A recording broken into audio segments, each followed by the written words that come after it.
याद है कि जब मैं पहली रथ यात्रा से यहाँ आया था, उस समय पंडित सिंह जी उन्होंने एक शानदार और ऐतिहासिक कार्यक्रम उस जमाने में कराया था। और जो आज अरशद हमारे जिलाध्यक्ष हैं पार्टी के, इन्होंने युवजन सभा का एक कार्यक्रम किया था। उस कार्यक्रम में भी शामिल हुआ हूँ। उस समय से और नेताजी के समय से यहाँ के नेतृत्व, चाहे वो पंडित सिंह जी हों या और हमारी पार्टी के नेता जो हमारे बाईं तरफ बैठे हैं, इन सबसे लगाव हमेशा बना रहा। 2019 में भी जो समाजवादी पार्टी का समीकरण और परिणाम की उम्मीद थी वो नहीं मिला, लेकिन आज जब हम 10 साल दिल्ली के सरकार के पीछे मुड़ के देखते हैं और उत्तर प्रदेश की सरकार जो पिछले बार 5 साल मिले और फिर लगातार सरकार चल रही है, वहाँ भी जो देश के प्रधानमंत्री वो 10 साल से हैं, जो यहाँ के मुख्यमंत्री हैं वो भी 6-7 साल हो गए उनके, और ये तीसरा बजट पेश होने वाला है। जो लोग जीरो टॉलरेंस का नारा देते हैं, जो लोग कहते हैं कि कानून व्यवस्था पर जीरो टॉलरेंस पॉलिसी है, और गोंडा के लोगों से क्या पूछना, बताओ, हंसिए से बैंक लूट ली, ये जीरो टॉलरेंस है। लगता है इनकी सरकार में कानून व्यवस्था जीरो हो गई, इनकी जीरो टॉलरेंस की पॉलिसी जीरो हो गई। और अस्पताल का हाल तो ये है, मुझे याद है एक रात में लगभग 11-11:15 बजे जग रहा था, और इसी गोंडा की एक खबर मैंने देखी टीवी पर जो चली कि एक श्रीवास्तव परिवार, उसके परिवार के सदस्य डॉक्टरों से लड़ रहे हैं और डॉक्टरों से ये कह रहे हैं कि तुमने इंजेक्शन लगा दिया मेरी परिवार के सदस्य जिसकी जान चली गई, वो गर्भवती महिला की। वो दिन और आज का दिन, बताओ स्वास्थ्य व्यवस्थाएं क्या है, बच्चों की कितनी जान जा रही है। अगर कोई गर्भवती महिला है, कोई पीड़ित है, बीमार है, क्या इलाज संभव है? और फिर भ्रष्टाचार का क्या बोलना। मैंने तो सदन में कहा, पहले भी कहा, फिर कहता हूँ, प्रेस के साथियों से भी कहा, और मैं फिर कहता हूँ कि आज उत्तर प्रदेश में सबसे बड़ा भूमाफिया कोई है तो भारतीय जनता पार्टी के तमाम नेता भूमाफियाओं का काम कर रहे हैं, जमीनें कब्जा कर रहे हैं। और दुख बोलूं, खुशी बोलूं या जीरो टॉलरेंस पॉलिसी को याद करूं, अभी कुछ दिन पहले मुख्यमंत्री जी गोरखपुर गए थे और गोरखपुर जाकर के उन्होंने कहा कि भूमाफियाओं पे लगाम लगनी चाहिए। अगर मुख्यमंत्री जी अपने क्षेत्र में ये सोचते हैं कि भूमाफियाओं को लगाम नहीं लगी है, तो बताओ गोंडा में कैसे भूमाफियाओं के लगाम लग जाएगी? क्या भूमाफियाओं का जो नारा दे रहे हैं जीरो टॉलरेंस का, क्या जो जमीन कब्जा रहे उन्हें ये सरकार छू भी पाएगी क्या?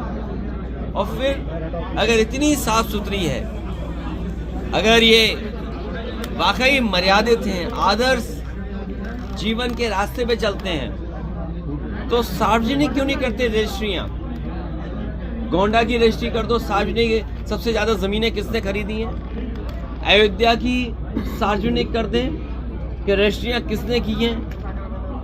इतने बड़े घोटाले, और जब पुण्य काम हो रहा हो उस समय गरीबों को तकलीफ और परेशानी दी जाए। ये लोग कहते हैं नौकरी मिल गई, रोजगार मिल गए। अभी आपने देखा रोजगार के नए अवसर, लोग इजराइल जा रहे हैं, लाइन लगी है इजराइल में जाने के लिए। सोचो, वॉर जोन में यहाँ के नौजवान 40,000 45,000 रुपए की नौकरी करने जा रहे हैं। जो निवेश के सपने दिखाए थे, निवेश कितने जमीन पर पहुंचे?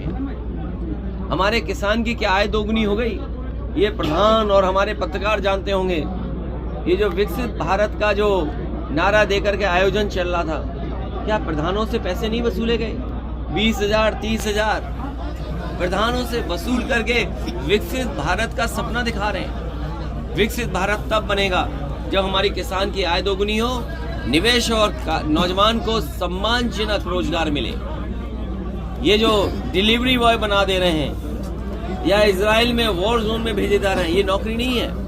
और जो बीजेपी के लोग या बीजेपी के नेता अपने मंचों से कहते हैं भारत माता की जय हो, हम सब भारत माता की जय बोलते हैं। भारत मजबूत बने, ताकतवर बने, खुशहाल देश बने, हम सब चाहते हैं। लेकिन सोचो, शहीदों की याद में जो रिजंगला में बना था स्मारक, जो रिजंगला में स्मारक बना था, चीन की फौजों ने आकर के वो स्मारक तोड़ दिया। कोई कल्पना कर सकता है कि हमारा देश जो इतना ताकतवर है, हमारी फौज जो इतनी ताकतवर है, उसको झुकना पड़ रहा है। रिजंगला जो हमारा मेमोरियल था उसको तोड़ दिया चीन के लोगों ने। क्या बीजेपी के लोगों के पास कोई जवाब है? ये जो आधी अधूरी नौकरी दे रहे हैं अग्निवीर, समाजवादी पार्टी कभी स्वीकार नहीं कर सकती है। अपने नौजवानों को हम कहेंगे कि समाजवादियों को जिताइए, अग्निवीर व्यवस्था को खत्म करने का काम करेंगे। जैसे पहली सम्मानजनक और सम्मान के साथ वर्दी पहनता था नौजवान, उसी तरह फौज की नौकरी देकर के उनको वर्दी पहनाने का काम होगा। भैया ये बताइए, एक सवाल, क्या कांग्रेस से गठबंधन हो गया? 11 सीट आप दे रहे हैं। दूसरा आप ऐसे गठबंधन में हैं जहां के डीके सुरेश ने कहा है कि तमिलनाडु जैसे साउथ के अलग देश को तोड़ने की बात कर रहे हैं। आप ऐसे गठबंधन में हैं? इंडिया गठबंधन बनेगा और हमने तो सीधी सी बात है, जीत ही आधार है। सीट जीतिए, गठबंधन में कोई शिकायत नहीं, किसी से नहीं है। हमारा गठबंधन का आधार जीत का आधार होगा। सीट अगर आप जीत सकते हैं तो आप ले लीजिए, सीट अगर इस समीकरण में ये जीत सकता है तो ये ले लीजिए। इसलिए गठबंधन होगा और इंडिया गठबंधन बनेगा। लेकिन कांग्रेस इंडिया गठबंधन के साथ साथ ये नया है एक नारा पीडीए, ये पीडीए ही एनडीए को हराएगा। लेकिन कांग्रेस के सांसद ने ये कहा कि हम देश को तोड़ने की बात उन्होंने करी। आपका क्या नजरिया है ऐसे लोगों के साथ? अच्छा, उतनी दूर क्यों जाते हो सांसदों पे? आसपास के सांसदों का भी देख लो व्यवहार और बातचीत। सुनने में आ रहा है कि भारतीय जनता पार्टी की तैयारी है कि अपने सभी सांसदों की टिकट काट दी जाए, केवल एक को छोड़कर। एक जो छूटे हुए हैं वो भी अपनी सीट बदलना चाहते हैं।